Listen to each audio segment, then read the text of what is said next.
جی آج 25 مئی ختم ہو گئی اور اب 26 مئی سٹارٹ ہوئے، تقریباً 2 گھنٹے ہو گئے ہیں، یعنی صبح کے 2 بج رہے ہیں۔ عمران خان صاحب ابھی تک ڈی چوک میں نہیں پہنچے ہیں۔ کچھ ایسی باتیں ہیں جو عمران خان صاحب کی فیور میں ہیں اور کچھ ایسی ہیں جو ان کے اگینسٹ ہیں۔ سب سے پہلی بات تو عمران خان صاحب سے اگر کوئی یہ پوچھے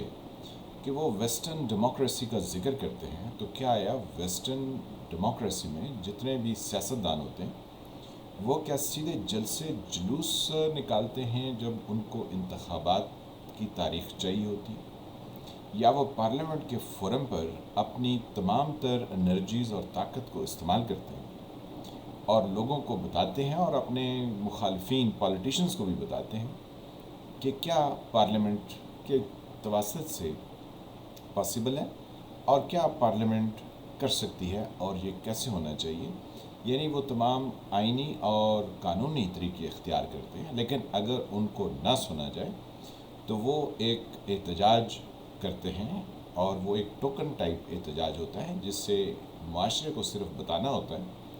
کہ وہ کیا کہہ رہے ہیں اور لوگ اس پر بات کریں اور اس پر توجہ دیں، نہ کہ دھما چوکڑی مچائیں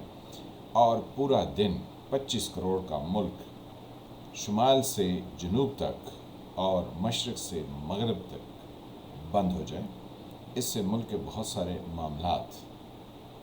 نقصان میں جاتے ہیں اور ملک کا بہت زیادہ نقصان ہوتا ہے۔ اس کے ساتھ ہی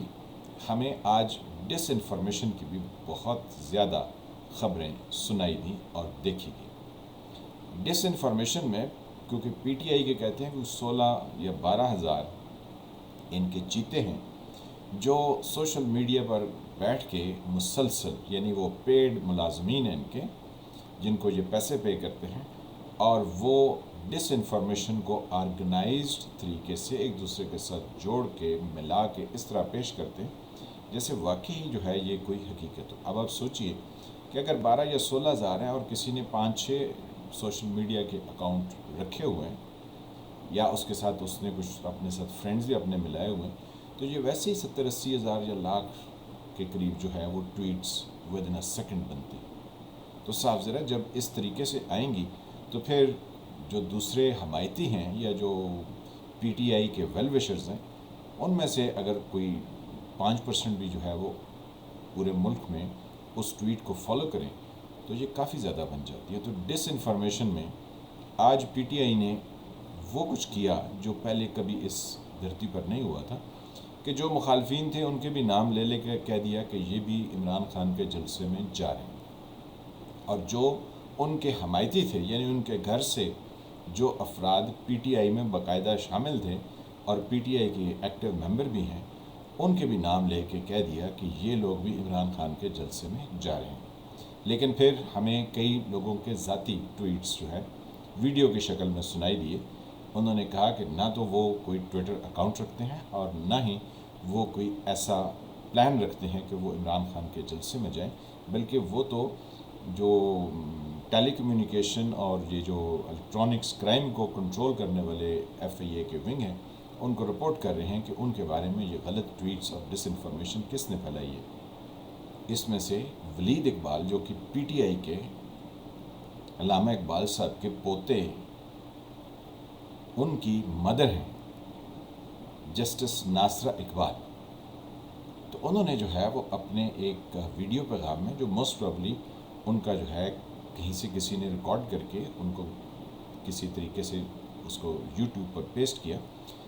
تو انہوں نے کہا کہ نہ تو میں پی ٹی آئی کی کوئی حمایت کرتی ہوں، نہ میرا پی ٹی آئی سے کوئی تعلق ہے، اور نہ ہی میں جو ہے وہ جلسے میں کسی طرح کی کوئی شرکت کا ارادہ رکھتی ہوں۔ حالانکہ کل ان کے گھر میں ولید اقبال کے چکر میں پولیس کا ریڈ بھی ہوا تھا، لیکن انہوں نے اپنی بات جو ہے وہ بہت کلیئر طریقے سے بتائی۔ اسی طرح ریٹائرڈ کئی فوجی ہیں جن کے نام سے اکاؤنٹس بنائے گئے اور پھر جنہوں نے بنائے ان کو پکڑا بھی گیا اور کئی ابھی تک دندنا رہے ہیں۔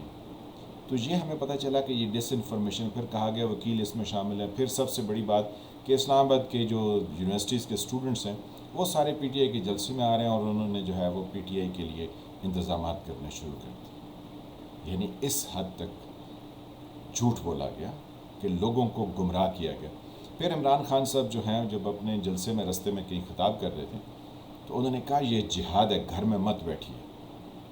تو جہاد کا مطلب ہے اسلام ہے، تو جہاد کا ایک بہت بڑا جو ہے وہ سروس ہے فار پیپل اینڈ ریلیجن۔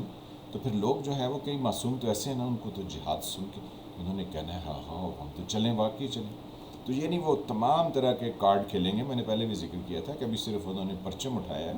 ابھی اسلام آباد پہنچ کے وہ قرآن پاک بھی اٹھائیں گے اور لوگوں کو ہر طرح سے جو ہے وہ ترغیب دیں گے کہ لوگ ان کے ساتھ اپنی سمپتھی ظاہر کریں۔ اب جب اس سے ہم آگے نکلتے ہیں تو ہمیں اندازہ ہوتا ہے کہ سپریم کورٹ بھی اس ڈس انفارمیشن کے چکر میں آ گئی اور انہوں نے ان کے لیے راہیں کھول دی۔ اب سپریم کورٹ دیکھیں کتنی بہادری سے اور کتنی پھرتی سے کام کرتی ہے، یعنی اور تو کسی معاملے میں وہ نہیں کر سکتی ہیں، اس معاملے میں ان کو پوری سپورٹ فراہم کر دی گئی۔ اب تو ہمیں لگتا ہے کہ جو عدالت رات 12 بجے کھلی تھی،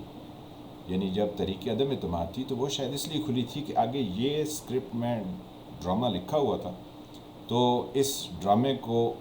نلیفائی کرنے کے لیے وہ پہلے کھول دی گئی تاکہ کوئی اعتراض نہ کرے کہ سپریم کورٹ جو ہے اس نے یہاں پر یہ ماجرا کیوں کیا۔ پھر سپریم کورٹ کے ایک جج صاحب ہیں جو تھوڑے سے آگے مزید بڑھ گئے جب وہ اس عمران خان کے احتجاج کو انٹرٹین کر رہے تھے۔ مظاہر علی نقوی صاحب ہیں، یہ پہلے لاہور ہائی کورٹ کے جج تھے اور انہوں نے وہاں کارنامہ یہ انجام دیا تھا کہ جس بینچ نے جنرل پرویز مشرف کو سزا دی تھی، اس بینچ کو ہی کالعدم قرار دیا گیا جب ان کے پاس کئی سال کے بعد، یعنی ٹائم بارڈ بھی ہوگی، تو ان کے پاس جو ہے وہ ایک اپلیکیشن آ کے لگی، یعنی ایک کیس آ کے لگا، تو اس میں انہوں نے کہا ہاں ہاں یہ مشرف کا کیس، وہ جو بینچ تھا جس نے سزا دی تھی وہی غیر قانونی تھی۔ تو پھر یہ اب سپریم کورٹ میں پہنچ گئے۔ اب یہ سپریم کورٹ میں جو آئی جی اسلام آباد پیش ہوئے ہیں ان کو ذاتی تانا دے کے کہتے ہیں۔ ججز کا کیا کام کہ ایک گورنمنٹ آفیشل کو تانے مارے، ہاں اگر اس نے کوئی جرم کیا ہے تو آپ کے پاس کوئی ثبوت آیا آپ ضرور اس کو سزا دیجیے، لیکن تانے مارنے کا تو سپریم کورٹ کو یہ تو پھپھے کٹنیوں والا سا کام ہو جاتا ہے۔ اس کو کہتے ہیں تم نے اپنا بیگیج نہیں دیکھا، تو اپنی حدود میں ابھی 4 دن تو تمہیں ہوئے آئی جی بنے ہوئے، یعنی ریبیوک اے گورنمنٹ آفیشل، یہ تو مطلب it does not reflect that you are a judge, rather you are making things personal۔ ہمارے ملک میں اس طرح کے جھارے بہت ہیں۔ جھارے کیوں ہیں؟ کہ یہ اپنی مرضی کے پولیٹیشین لے کر آتے ہیں، پھر وہ پولیٹیشین ان کو اختیارات، یعنی جب قومی اسمبلی میں قانون اور آئین کی جو ہے نا وہ پرتیں بنائی جا رہی ہوتی ہیں، تو پھر اس میں یہ لمبے لمبے اختیار دیتی ہیں۔ اب ججز کے خلاف کوئی بولے گا تو ان کے پاس تو بڑے لمبے لمبے اختیار ہیں، اور پھر یہ پہلے نواز شریف صاحب ان کے لیے اختیارات کی جو ہے نا وہ پھلجڑیاں ان کے ہاتھ میں دیتے رہے، پھر عمران خان جو ہیں، اب یہ عمران خان کی حمایت کر رہے ہیں، اگر کل ان کی حکومت بنتی ہے تو وہ صاحب ذرا پھر ان ججز کے لیے اختیارات تو دیں گے نا، کہ جو جناب آپ کے خلاف بولے آپ اس کو اٹھا کے 10 سال کے لیے،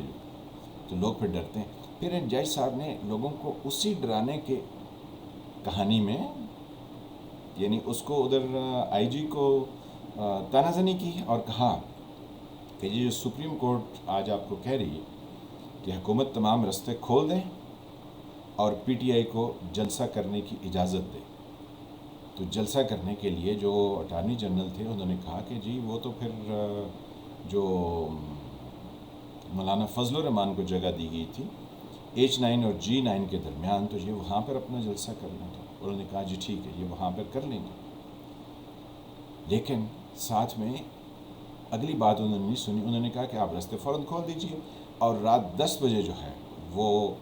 پی ٹی آئی کی ٹیم اور حکومت کی ٹیم مل کے وہ ضابط اخلاق طے کر لیں کہ انہوں نے کس طریقے سے یہاں پر جلسہ کرنا، یعنی جلسے کے لیے جگہ دن کو کھول دیں اور ضابط اخلاق رات 10 بجے طے ہو۔ حالانکہ مولانا فضل الرحمان کو جب جگہ دی گئی تھی تو پہلے ضابط اخلاق طے ہوا تھا، پھر جگہ دی گئی تھی۔ تو جب سپریم کورٹ نے یہ آرڈر پاس کیا، اور ساتھ میں سپریم کورٹ نے کہا کہ کسی ٹی وی شو میں، کسی ٹاک شو میں آپ یہ سپریم کورٹ کے آرڈر کو ڈسکس نہیں کر سکتے، تو یہ کیوں نہیں ڈسکس کر سکتے؟ آپ جب اورلی گفتگو کر رہے ہوں گے اور آپ ریمارکس دے رہے ہوں گے تو ڈسکس تو ہوں گے. اور پھر ججز کے لیے تو یہ ہے کہ وہ اپنا آرڈر لکھوائیں اور ساتھ میں ریزنز دیں کہ اگر نہیں ڈسکس ہونا تو ریزنز کیا ہیں، اور آرڈر لکھوائیں. اورلی آپ کہہ رہے ہیں کیونکہ یہ جھارے ہوتے ہیں نا، تو ان کو اختیارات دینے کے لیے سیاستدان پہلے بینیفٹ لیتے ہیں، پھر جب حکومت میں آ جاتے ہیں تو پھر ان کورٹس کے لیے نا لمبے لمبے اختیارات دیتے ہیں، ان کو ان کے لیے راہیں کھول دیتے ہیں کہ جیسے چاہیں آپ لوگوں کو پنش کریں. اور لوگ کہیں گے جی عدالت نے پنش کیا، اب کیا ہو سکتا؟ یعنی جسٹس جو ہے وہ عدالت نے یہ نہیں کیا کہ پہلے ضابطۂ اخلاق طے ہوگا پھر رستے کھولیں، نہیں، پہلے رستے کھولیں رات 10 بجے. تو عمران خان کہتے ہیں میں تو ڈی چوک میں جاؤں گا. اب بہانا تو یہ ہے نا کہ جی میں نے تو ایگری نہیں کیا تھا G9 اور H9 کے درمیان کی جگہ کے لیے، تو میں ڈی چوک میں آ گیا ہوں، تو کیا مسئلہ ہوا؟ تو رستہ کس نے مہیا کیا؟ وہ ہماری سپریم کورٹ نے مہیا کیا. اور اگر حکومت نہیں کرتی ہے تو حکومت کے IG کو تو پہلے جھاڑ پہ لا رہے ہیں، تو پھر پیچھے کیا رہ جائے گا؟ پیچھے جو 2-4 اور لوگ رہ جائیں گے، ان کو جھاڑ پہ لا کے اپنے اختیارات استعمال کریں گے. تو یہ ساری ایپیسوڈ ہو کے اب عمران خان جو ہیں وہ اسلام آباد کی حدود میں داخل ہیں اور ابھی تک ڈی چوک نہیں پہنچے ہیں. وہاں ایک طوفان بدتمیزی ہے. اب ساتھ میں F6 میں لوگ رہتے ہیں ڈی چوک کے ساتھ، تو بھائی اس کے ساتھ جو ہے وہ G6 بھی ہے، تو وہاں پر بھی لوگ رہتے ہیں بالکل ساتھ ہے اس کے. تو ان لوگوں کی لائف جو ہے وہ ایک تو اجیرن ہوگی کہ رستے سارے بند ہیں، اوپر سے شیلنگ کر کے تو ان کی زندگی تو یہ خطرے میں کس نے ڈالی؟ یہ ہماری سپریم کورٹ نے ڈالی. اور عمران خان کے ویسٹرن ڈیموکریسی کا ذکر کرتے ہیں، لیکن یہ نہیں کہتے ہیں کہ ویسٹرن ڈیموکریسی میں اس طرح کے ادم نہیں مچتے جو جہاں مچائے جاتے ہیں کہ آپ کے خلاف نو کانفیڈنس ہوئی تو آپ جو ہے نا وہ جلد سے جلوس پر آ گئے. کتنی غیر مناسب بات ہے، لیکن یہ اس کو ماننے کو تیار نہیں ہو. پھر ہم اس سے آگے چلتے ہیں اور دیکھتے ہیں کہ PTI نے آج جو ہے وہ حکومت سے، یعنی سپریم کورٹ جانے سے پہلے حکومت سے بھی جو ہے وہ التجائیں کی کہ ہمیں، کیونکہ شام 5 بجے تک تو کوئی رستہ کھلا نہیں تھا اور کہیں سے بھی کوئی جلوس آگے بڑھ نہیں سکا تھا، اور جہاں پر کوئی تھے وہاں تھوڑے سے لوگ تھے. تو PTI جو ہے وہ حکومت سے یہ کہتی رہی کہ جی ہمیں آپ جو ہے وہ اسد کیسر کی تو آڈیو بھی جو ہے نا، اور انہوں نے خود ٹی وی پر آ کے کنفرم بھی کیا کہ ان کی ایاز صادق جو مسلم لیگ نواز کے جو پہلے قومی اسمبلی کے اسپیکر تھے ان سے بات بھی ہوئی. اور وہ کہتے رہے کہ کوئی اگر مفاہمت کی ہے چیز تو مجھے بتائیں، میں آگے کمیونیکیٹ کر دوں. تو یعنی فیس سیونگ. تو پھر ان کو جب فیس سیونگ مل گئی تو اب یہ ڈی چوک کے چکر میں ہیں. یہ آخر کرنا کیا چاہتے ہیں؟ یہ ملک میں انتشار کے علاوہ کچھ نہیں چاہتے. اور جب انتشار پھیلانے کی آپ کوشش کریں گے اور جب آپ اس طریقے سے ملک کو، یعنی ہر شہر کو، چاہے حکومت بند کرے چاہے جلسے جلوس والے بند کریں، تو جو ملک کا نقصان ہوگا اس کا ازالہ کیسے ہو پائے گا؟ یہ ایک وہ سوال ہے جو سب لوگ پوچھ رہے ہیں جو کہ اس دنگا فساد میں شامل نہیں ہیں، کیونکہ یہ 25 کروڑ کا ملک ہے اور یہاں پہ چند ہزار لوگ،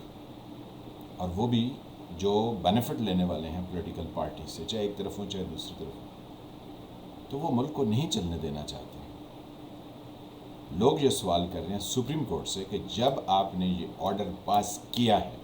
اور آپ نے کہا ہے کہ رستے کھولنے، تو رات آپ نے 10 بجے ضابطۂ اخلاق کے لیے ٹائم کیوں رکھا؟ اور اگر آپ نے 10 بجے رکھا تو ابھی تک آپ نے رات کے 2:15 ہو گئے، آپ نے اپنا آرڈر واپس کیوں نہیں لیا؟ اور آپ نے دوسرا حکم جاری کیوں نہیں کیا کہ جو رستے میں آئے اس کو گرفتار کیا جائے؟ کیونکہ یہاں لوگوں کی زندگی ہے. اسلام آباد جانا ہے یا اسلام آباد سے راولپنڈی جانا ہے یا کسی اور کام سے کسی نے نکلنا ہے، لاکھ ضرورتیں ہوتی ہیں. ہم خود سارا کچھ کینسل کر کے صبح سے جو ہے وہ بیٹھے ہوئے ہیں، کبھی بجلی آ رہی ہے کبھی جا رہی ہے، لیکن باہر رستے جو ہیں وہ سارے بند ہیں. اور خدا نخواستہ باہر نکلیں تو پولیس یہ سمجھ لے کہ یہ تو PTI کے ہیں، تو گاڑی کے شیشے بھی ٹوٹیں اور اپنی بھی ہڈیاں پسلیاں پولیس سے توڑوائیں. یعنی ہم کون سے خوف میں ہمیں مبتلا کیا جائے؟ یہ سب سوچنے کی باتیں ہیں. لیکن عمران خان صاحب اس کے اوپر کوئی توجہ نہیں دیں گے، اور ہماری عدالت جو ہے وہ حکم ایسے دے گی جس سے عام پبلک کی دل آزاری بھی ہوگی، ان کی آزادیاں بھی سلب ہوں گی، اور ان کو تکلیف بھی ہوگی، لیکن ہمارے یہ ججز یہ جھارے بنیں گے اور یہ اس طریقے سے کام کریں گے۔ اب ہم دیکھتے ہیں کہ صبح تک بھی سپریم کورٹ جو ہے وہ اس کے اگینسٹ کو آرڈر پاس کرتی ہے کہ یہ تحریک انصاف ڈی چوک میں آخر اتنی دیر کے لیے طوفان بدتمیزی کیوں مچاتی رہی ہے، اور یہ بھی دیکھیں گے کہ وہ جو 4.25 سال تک کچھ نہیں کر سکے وہ جلسے میں پہنچ کے کیا کرتے ہیں۔ تو صورتحال ابھی کچھ واضح نہیں ہے۔ میں ہوں فالح ملک، آپ دیکھ رہے تھے سرکار۔ ملتے ہیں کسی نئے ٹاپک کے ساتھ۔ اللہ آپ کو اپنے حفظ و امان میں رکھے۔ جن فرینڈز نے چینل کو سبسکرائب نہیں کیا وہ اس کو سبسکرائب کریں اور گھنٹی کے نشان کو بھی دبا دیں تاکہ آپ کو نئی آنے والی ویڈیوز ملتی رہیں۔ ملتے ہیں کسی نئے ٹاپک کے ساتھ، تب تک کے لیے خدا حافظ۔